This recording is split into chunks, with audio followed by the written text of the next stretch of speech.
Mostly लोग anxiety या stress के शिकार होते हैं। हम हर वक्त कुछ बेचैन महसूस करना या लाइफ के अंदर कुछ सही नहीं जा रहा या फिर कंफ्यूज महसूस करना, एक चीज़ को चुन लेना तो दूसरी चीज़ें ज़्यादा अट्रैक्ट करना। टेम्परेरीली तो इसके कोई भी क्विक फिक्सेस हो सकते हैं, बट डीपली हीलिंग नहीं हो सकती जब तक कि हम इसको ना जानें। एक होती है एक्यूट प्रॉब्लम और एक्यूट प्रॉब्लम से नीचे होती है क्रॉनिक प्रॉब्लम। यानी कि एक्यूट प्रॉब्लम क्या है? ये नज़र आना कि मैं ओवर थिंकिंग कर रही हूँ, एंग्जाइटी कर रही हूँ, स्ट्रेस हो रहा है, ये सारी एक्यूट है। हालांकि ये एक प्रोडक्ट है। क्रॉनिकली नीचे लेयर्स में, सरफेस में कुछ और पड़ा है। जब तक हम उसे टैप करके सॉल्व नहीं करते, जब तक कि हम उसे टैप करके अपने पोटेंशियल को एक्टिवेट नहीं करते, तब तक ये परमानेंटली नहीं जाता। Scientific facts and statistics discuss करने से पहले हम ये जानते हैं कि हमारे क्रिएटर अल्लाह सुब्हाना ताला ने हमें क्या फरमाया। क्या तुमने ये गुमान कर लिया था कि हमने तुम्हें यूं ही बेमकसद पैदा किया है और क्या तुम हमारी तरफ लौट आए नहीं जाओगे?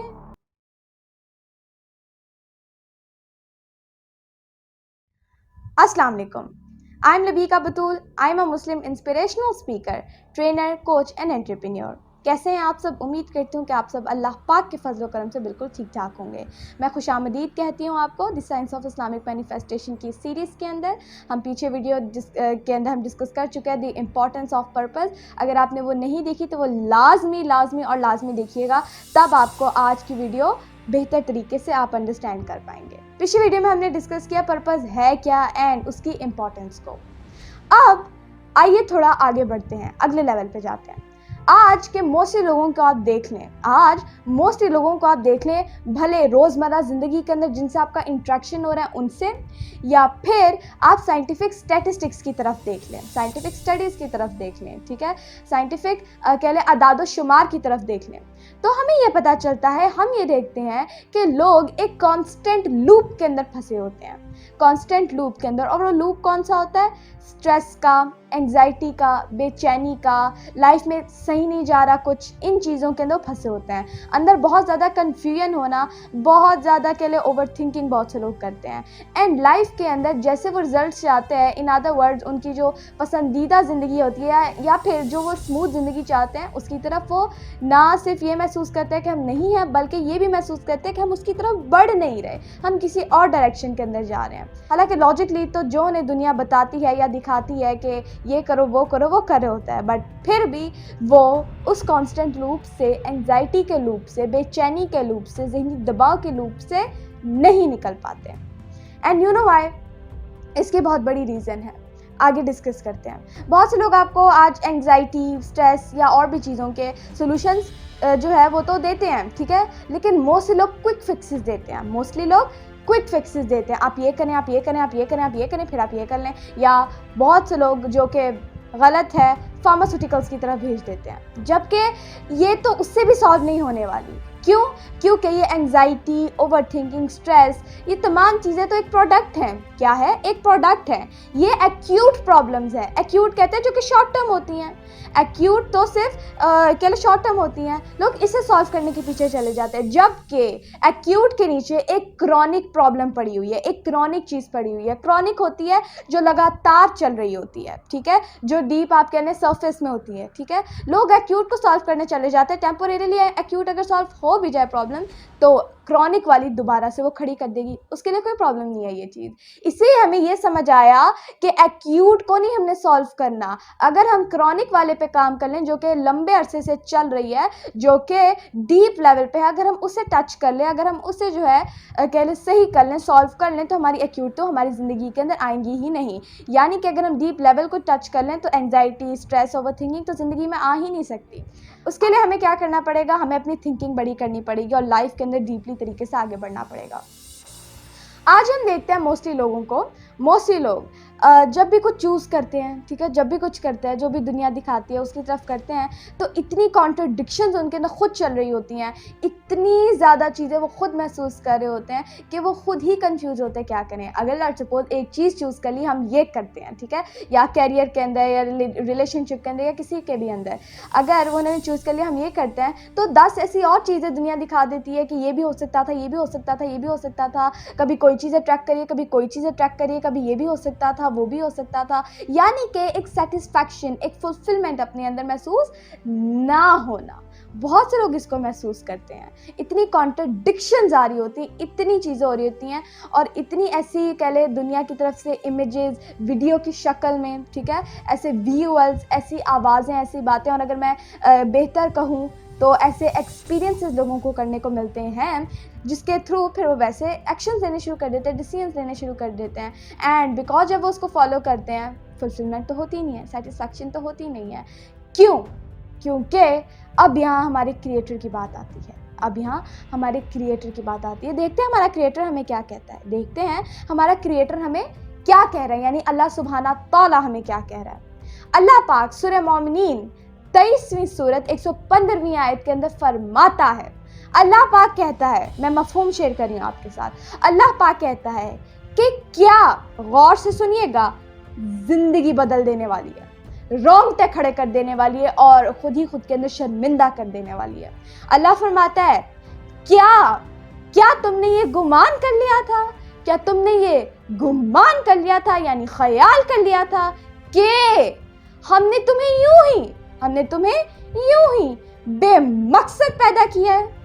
ओह माय गॉड, अल्लाह कह रहा है कि तुमने ये गुमान कर लिया था, क्या तुम ये सोचते हो, तुमने ये ख्याल कर लिया था कि हमने तुम्हें बेमकसद पैदा किया, यानी तुमने ये सोचा था कि तुम्हारे दुनिया में आने का कोई पर्पस ही नहीं है, तुम जो भी करो अपने तहत कर रहे हो। क्या तुमने ये ख्याल कर लिया था कि एक पर्पस नहीं है जिससे पूरी अलाइनिंग होनी है, जिसके तहत, जिसके साथ तुम इस दुनिया में भेजे गए हो, जिसको तुमने सर्व करना है, जिसको तुमने फॉलो करना है, क्या तुमने ये गुमान कर लिया था? याद रखिएगा, अभी ये मैं एक आपको सुना रही हूँ, इसका अगला हिस्सा भी रोंगटे खड़े कर देने वाला है। पर्पस, हर इंसान, इससे हमें ये समझ आया, हर इंसान इस दुनिया में पर्पस के साथ भेजा गया है, और जिंदगी का, अब ये गौर से सुनिएगा, जिंदगी का हर छोटे से बड़ा हमारा एक्शन, हमारा डिसीजन जो भी होना है, वो अलाइंड होना है हमारे पर्पस के साथ, देन हम एक ग्रेट लाइफ गुजार सकते हैं। यानी कि अगर लबीका का इस दुनिया में आने का कोई पर्पस है, और अगर वो उससे आश ना है, तो इवन अगर जो ये फील्ड चूज की है, क्या ये फील्ड उस पर्पस के साथ अलाइन हो रही है? लबीका एज अ मुस्लिम भी और कानून कुदरत के थ्रू भी, ठीक है, इसको तभी इंजॉय कर सकती है, तभी इसको बेहतरीन तरीके से आगे लेकर जा सकती है, एंड ट्रू फ्रूट्स अचीव कर सकती है, सक्सेस अचीव कर सकती है, पीस अचीव कर सकती है, अगर तो ये फील, उसके ये एक्शन, उसके जो अल्टीमेट पर्पस है उसके साथ अलाइन होते हैं। यस, और ना सिर्फ वो, बल्कि इवन वो सबसे बड़ी चीज होगी कह लें, ठीक है, एंड उसके बाद जब इवन अगर ये वीडियो भी मैं आपके साथ बना रही हूँ, ठीक है, मैं ये वीडियो भी बना रही हूँ और मैं बात भी कर रही हूँ ऐसे, क्या ये मेरा वीडियो बनाना, क्या ये मेरे बात करना उस मेरे अल्टीमेट पर्पस के साथ अलाइंड है? अगर तो यस आता है, देन ग्रेट, तब हम बेहतरीन तरीके से आगे बढ़ सकते हैं। यानी कि इसका क्या मतलब हुआ? I am aligned with my purpose. जब मोस्टली लोगों के साथ ये नहीं होता, जब वो जिंदगी में ऐसे ही एक्शंस ले रहे हैं, ऐसे खुद चूज कर रहे हैं, ट्रेंड्स देख रहे हैं, स्टैटिस्टिक्स देख रहे हैं कि दुनिया क्या कर रही है, या फिर जो दुनिया उनको बचपन से उनको बता रही है, ऐसे करो, वैसे करो, ये करो, वो करो, एंड जब तक उसे अपने पर्पस से अलाइन नहीं कर रहे, तो दैट मीन्स कि उनकी ज़िंदगी कन्फ्यूजन के अंदर, एंजाइटी के अंदर, स्ट्रेस के अंदर, सैडनेस के अंदर, इन्हीं चीज़ों में जाने वाली है। यस, अब उस आयत पे वापस आते हैं। अल्लाह कह रहा है, क्या तुमने ये गुमान कर लिया था कि मैंने तुम्हें यूं ही बेमकसद पैदा किया? बल्कि आगे वाली सुनिए, अब आगे अल्लाह फरमा रहा है, और कि तुम हमारी तरफ लौटाए नहीं जाओगे। अल्लाह पाक हमें झिंझोड़ रहा है यहाँ पे कि तुम हमारी तरफ लौटाए नहीं जाओगे, यानी कि अल्लाह कह रहा है, समझिए, अल्लाह पाक कह रहे हैं, ना सिर्फ मैंने तुम्हें इस पर्पस के साथ भेजा है, बल्कि इस पर्पस को तुमने कितना सर्व किया, कैसे अपने हर एक्शन को इसके साथ अलाइन किया, कैसे पर्पसफुल लाइफ गुजारी, और इस पर्पस के साथ किया, कितनी से जानने की कोशिश की, कितना इस पे अमल हुआ, कितना इसके साथ अलाइन रहे, इसका सवाल होना है, अकाउंटेबिलिटी होनी है। यहाँ अल्लाह कह रहा है कि तुमने गुमान कर लिया था कि हमने तुम्हें यूं बेमकसद पैदा किया है, अरे जा। अल्लाह कह रहा है कि और ये कि तुम हमारी तरफ लौटाए नहीं जाओगे, यानी कि इस लबीका से और हर ह्यूमन बीइंग से अल्लाह ने जो उसे पर्पस दे के भेजा है उसके रिलेटेड सवाल होगा। और अब मैं आपको कहती हूँ, सोचिए जरा, याद करिए, ठीक है, ऐसे कितने लोग हैं जो आपको आपके ट्रू पर्पस से अलाइन करते हैं। अरे ट्रू पर्पस से अलाइन होना दूर की बात, बहुत से लोगों को ये भी नहीं पता कि हमारी इस दुनिया में आने का कोई पर्पस भी है, उससे आशना होना तो दूर की बात। सोचिएगा कितने लोगों ने इसके ऊपर फोकस करने की कोशिश की कि क्या हमारी जिंदगी का पर्पस है, हमारे मकसद हयात क्या है।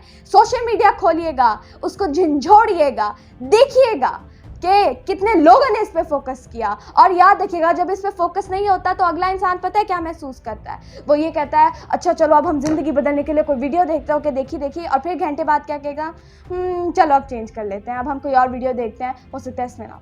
इसका मतलब क्या हुआ? इसका मतलब ये हुआ कि पर्पस कहाँ है, पर्पसफुलनेस कहाँ है। जब ये नहीं होगी तब आप जिंदगी के अंदर इसी हौच पौच के अंदर, इसी कह ले एंग्जाइटी के अंदर रहेंगे। इसीलिए डीप लेवल्स तक टच करना ज़रूरी है। एंड यही प्रॉब्लम है एक्चुअली। मैं कहाँ से स्टार्ट करूँ, इसे कहते हैं दर्द, कहाँ से स्टार्ट करूँ कि एज अ मुस्लिम हमारा तो शुरुआत ही यहाँ से है हर चीज़ की। हमारी पैदाइश से लेकर वफात तक हर चीज़ को पर्पस से अलाइन रहना है। एंड यहाँ हम बहुत से लोगों को देखते हैं, ना सिर्फ वो ज़िंदगी में स्ट्रेस रहते हैं, बल्कि वफात जब उनकी होती है वो इसी स्ट्रेस एंग्जाइटी को साथ लेके जाते हैं। मरते हुए यही चीज़ें उनके अंदर चल रही होती है, बहुत से लोगों के अंदर। और ये स्टैटिस्टिक्स बता रहे हैं, साइंटिफिक स्टैटिस्टिक्स। यस, तो इस्लाम ने तो हमें कहा ये कि आपकी ज़िंदगी का हर पर्पस पैदाइश से वफात तक अलाइंड होना है अपने अल्टीमेट पर्पस के साथ। देन हमारी तो शुरुआत यहाँ से होनी है, शुरुआत। अब मैं कहाँ से स्टार्ट करूँ इस बात को, मतलब जड़ें उड़ा दी। सोचिएगा कितने लोगों को आपने अपनी जिंदगी में देखा जिन्होंने पर्पस की बात की हो, हमारा पर्पस क्या, अलाइन करने की कोशिश की हो, रीइंफोर्स किया हो लोगों के ऊपर, लोगों को ये भी बताया हो कि तुम्हारी जिंदगी में आने का कोई मकसद है, पर्पस है, या फिर बार बार बताया हो कि तुम्हारा पर्पस क्या है, तुम्हारा मकसद क्या है, और उस मकसद का करना क्या है तुमने जिंदगी के अंदर, कैसे अपनी जिंदगी का हर एक एक्शन अलाइन करना है। कितने लोगों ने आपको इसके ऊपर एम्फसाइज किया, कितने लोगों ने इनकरेज किया? नहीं, बल्कि ये कहा ये कर लो, वो कर लो, ये कर लो, ऐसे कर ले, अब ये सक्सेस का फॉर्मूला, अब ये चीजें तो पेश की, ऐसा कर लें, वैसा कर लें, पर क्या डीपली रूटली एक चीज जिससे हर चीज को अलाइन होना है, तभी हम रियल सक्सेस हासिल कर पाते हैं, यानी पर्पस। उससे कितने लोगों ने आपको अलाइन किया, उससे कितने लोगों ने आपको आशना किया। क्योंकि जिंदगी के अंदर कोई भी स्टेप हम क्यों ना उठा ले, जब तक के वो हमारे अल्टीमेट पर्पस से अलाइन नहीं है, तब तक वो ना हमें असल हकीकी कामयाबी दे सकता है, ना ही हकीकी सुकून दे सकता है, ना ही हकीकी खुशी दे सकता है। वो सारा मुंसलिक है, वो सारी लिंक्ड है हमारे पर्पस के साथ। ये है द इम्पोर्टेंस ऑफ पर्पस। और अब सुनिए, मैंने